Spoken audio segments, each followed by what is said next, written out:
I'm with People's Party of Canada candidate Laura Lynn Thompson, who's running in the riding of Red Deer-Lacombe in Alberta. Welcome, Laura Lynn. I'm glad to finally meet you because I've seen some controversial, if that's the right word, or at least provocative material on the internet about you. Could you perhaps explain if you know what I'm talking about? Yes, I think you might be talking about that myself and my colleague Paul Mitchell, and he's from Red Deer Mountain View, so that's Red Deer South, and I'm from Red Deer North. We have presented what is potentially a member's bill.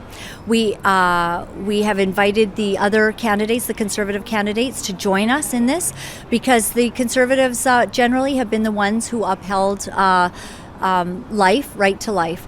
And it's an amazing bill. It is a bill to end late-term abortion. And it's only from 24 weeks on, meaning the baby is viable, the baby can feel pain, the baby's kicking, yawning, and even what they say is a smile.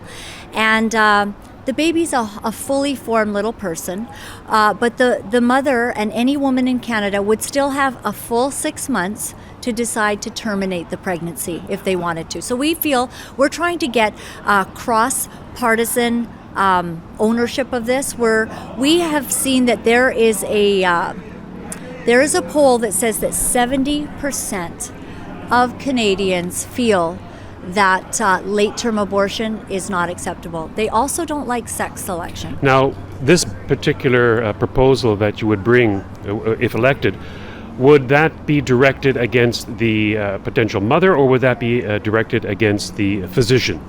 Right.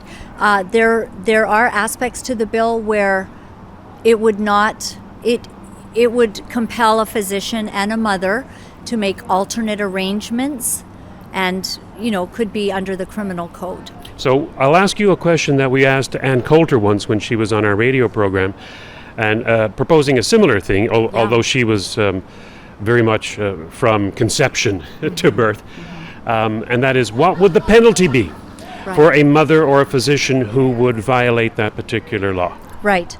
And I wish that Paul Mitchell was here because he would have more of the particulars of that. But I believe that we want to compel doctors to have we want them to really be the ones that would resist and not perform these types of, our leader, Maxime Bernier, was really put on the spot in Quebec. And this is kind of how it really came up. I have never been a pro-life activist, but Maxime Bernier was put on the spot in Quebec. And of course, you may know, he has voted pro-choice.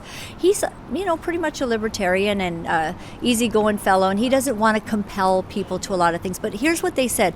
They said, well, when do you feel that it's wrong? Like, do you have a line? Like, they really pushed him. And finally, he kind of blurted out, well, 2 days before the baby's born, that's wrong. That's infanticide. That's murder. When he said that, well, of course, all the press blew up, and there was, article after article about what he'd said, and he even, said to me that I got him in a lot of trouble, right? But the question is always, what is the right thing to do? And we as a civilized society, at what point is it right? So I don't know yet what should be the penalty. I would need to consult with many people, but what we want to do is we want to say, as civilized people, when a baby feels pain, when there's a viable life in there, I remember being 24 weeks very well. That baby's kicking, that baby wants to live.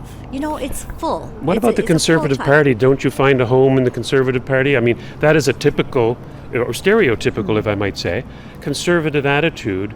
Why wouldn't you feel comfortable under an Andrew Scheer Conservative Party bringing something like that forward? Right, because Andrew Scheer has twice in the last 4 weeks said that a Conservative Party will not be allowing this debate on abortion to happen, that he will not be, a Conservative Party is not going to bring this forward, nor are they going to open the debate.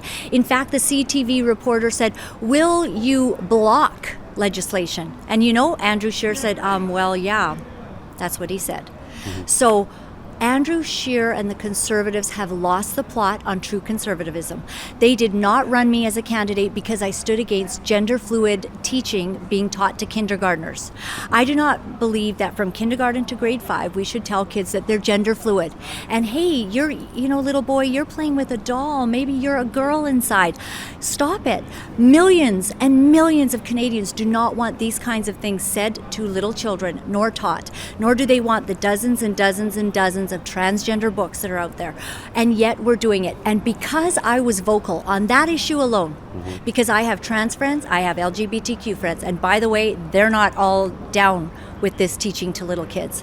And so that was all I was saying. And because of that, the Conservative Party of Canada would not run me as a candidate. Now, are there other issues that would spike your interest other than the social conservative type of issues? Absolutely. Well, I value very deeply that Maxime Bernier has come out very strong with 100 to 150,000 of immigration, to cap off the immigration at 150,000. I appreciate that he is running Professor Salim Mansour. God bless that man. When they rejected him, I was like, we'll take you, Professor, come to us, we are your people. And I could not believe that the Conservative Party have so lost the plot that they now are running candidates, okay, that have ties to terrorist organizations, but they reject Professor Salim Mansour. I don't think we have time for it. I don't think our world can stand 4 years of a Conservative government that has lost the plot on our nation. Laura Lynn Thompson, thank you very much for your time. You're welcome. Yeah. You're welcome.